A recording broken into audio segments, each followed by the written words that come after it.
Confirm, TV Patrol Regional magbabalik na this time sa YouTube.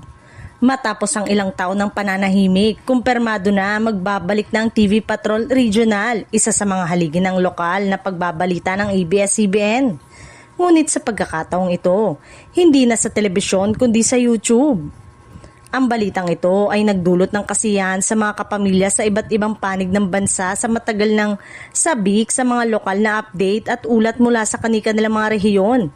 Sa bagong digital setup, mapapanood na muli ang mga edisyon ng TV Patrol Central Visayas, TV Patrol North Luzon, TV Patrol South Central Mindanao, TV Patrol Southern Tagalog at marami pang iba online at on demand.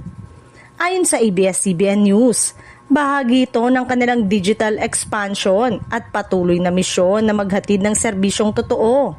Kahit sa gitna ng pagbabago ng media landscape, isa itong patunay na kahit napilitan silang isara ang ilang regional stations noong 2020, hindi kailanman nawala ang puso ng TV Patrol Regional ang serbisyo sa Pilipino.